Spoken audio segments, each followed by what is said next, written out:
नमस्कार। आज हम लोग झारखंड भूगोल का जो चैप्टर है दोस्तों, झारखंड की कृषि, उसके बारे में हम लोग पढ़ने जा रहे हैं। ठीक है, तो हमारा पहला नंबर सवाल है दोस्तों कि झारखंड के लोगों की जीविका का मुख्य आधार क्या है दोस्तों। ठीक है, कि जो झारखंड के लोगों का जीविका जीने का जो साधन है वो क्या है दोस्तों। तो इसका पहला का आंसर हो जाएगा ऑप्शन नंबर ए, कृषि। दूसरा नंबर सवाल है झारखंड की अर्थव्यवस्था का मुख्य आधार क्या है। तो दोस्तों दूसरा का जो आंसर हो जाएगा ऑप्शन नंबर डी, कृषि हो जाएगा दोस्तों।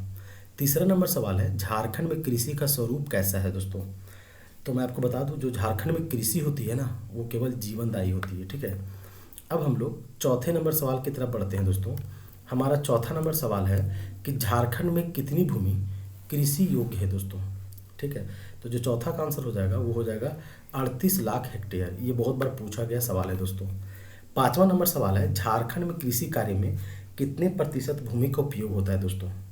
तो जो पांचवा का आंसर हो जाएगा ऑप्शन नंबर सी, 23% हो जाएगा दोस्तों। ठीक है,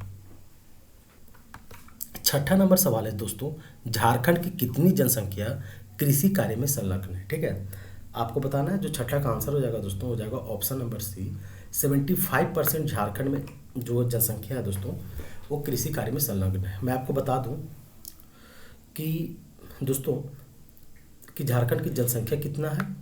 तो दोस्तों आपको कमेंट करके बताना है इसको, मैं ही बता दूं तो क्या फ़ायदा, आप इसको कमेंट करके बताइएगा। ठीक है, सातवां नंबर सवाल है दोस्तों कि वर्तमान में झारखंड में कृषि श्रमिकों का परसेंट कितना है दोस्तों। तो जो सातवां का आंसर हो जाएगा दोस्तों वो हो जाएगा ऑप्शन नंबर डी, 45%। आठवां नंबर सवाल है झारखंड में कौन कौन सी फसलें उगाई जाती है दोस्तों। तो जो आठवां का आंसर हो जाएगा ऑप्शन नंबर डी हो जाएगा दोस्तों कि झारखंड में खरीफ फसल भी उगाया जाता है, जायद फसल भी उगाया जाता है और रबी फसल भी उगाया जाता है दोस्तों।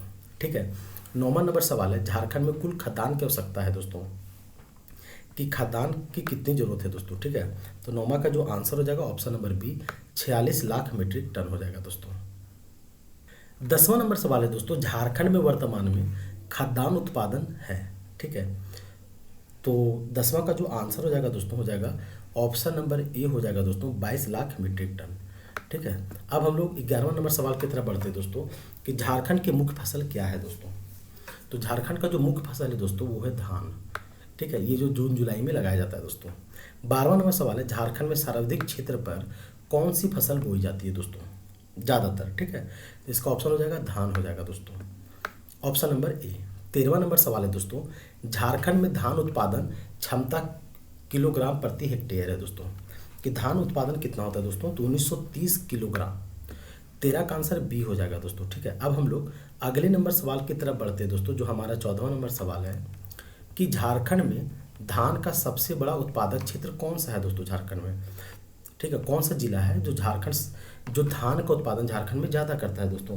तो 14 का आंसर हो जाएगा पश्चिमी सिंहभूम हो जाएगा दोस्तों, 14 का ऑप्शन नंबर ए।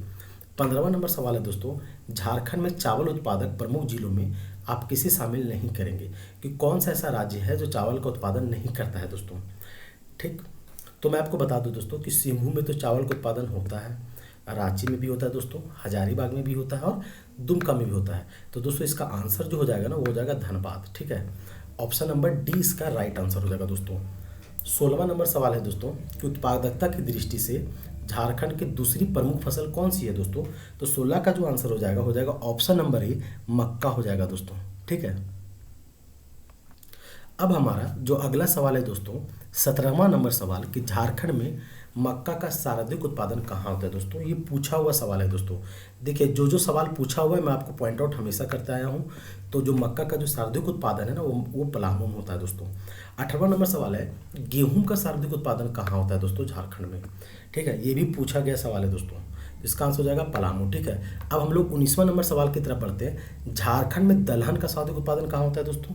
तो 19 का भी आंसर हो जाएगा पलामू। तो दोस्तों आपने भी देखा कि पलामू झारखंड का एकमात्र ऐसा जिला है जहाँ पे मक्का का उत्पादन, गेहूं का उत्पादन और दलहन का उत्पादन ज़्यादातर होता है दोस्तों। अब हम लोग 20वां नंबर सवाल की तरफ बढ़ते हैं दोस्तों। जो हमारा 20वां नंबर सवाल है कि झारखंड में तिलहन का सर्वाधिक उत्पादन कहाँ होता है दोस्तों, मतलब तिल सबसे ज़्यादा कहाँ उगाया जाता है दोस्तों। ठीक है, जो 20 का आंसर हो जाएगा ना हो जाएगा ऑप्शन नंबर डी, पलामू हो जाएगा दोस्तों। 21वां नंबर सवाल है झारखंड में ज्वार का मुख्य उत्पादक जिला कौन सा है दोस्तों। तो 21 का आंसर हो जाएगा दोस्तों ऑप्शन नंबर बी, हजारीबाग हो जाएगा दोस्तों। ठीक है, 22वां नंबर सवाल है दोस्तों कि झारखंड में बाजरा का मुख्य उत्पादक जिला कौन सा है। ठीक है, आपको बताना है कि बाजरा का उत्पादन झारखंड के किस जिला में सर्वाधिक होता है दोस्तों। तो जो 22 का आंसर हो जाएगा ना, हो जाएगा हजारीबाग। ठीक है, ये पूछा हुआ सवाल है दोस्तों। अब हम लोग 23वां नंबर सवाल की तरफ बढ़ते हैं दोस्तों, कि जूट की भांति झारखंड राज्य में उत्पादित रेशे को क्या कहा जाता है दोस्तों। ठीक है, ये भी पूछा हुआ सवाल है दोस्तों। तो ऑप्शन नंबर सी, सवाल ऐसे पूछा था कि मेस्टा, ठीक है, किस झारखंड की किस फसल को कहा जाता है। तो दोस्तों मेस्टा को कहा जाता है। 24वां नंबर सवाल है, आलू के उत्पादन में झारखंड का कौन सा जिला अग्रणी है दोस्तों। तो 24वां नंबर सवाल है कि आलू का उत्पादन झारखंड के किस जिला में ज़्यादा होता है। ठीक है, तो जो 24 का आंसर हो जाएगा ना, ऑप्शन नंबर ए हो जाएगा हजारीबाग। ठीक है दोस्तों, 25वां नंबर सवाल है और हमारा इस चैप्टर का आखिरी नंबर सवाल है दोस्तों, कि झारखंड में जौ का सर्वाधिक उत्पादन कहाँ होता है दोस्तों। तो जो 25 का आंसर हो जाएगा ना, ऑप्शन नंबर डी हो जाएगा दोस्तों, पलामू, कि जौ का उत्पादन पलामू में ज़्यादा होता है। ठीक है, थैंक यू।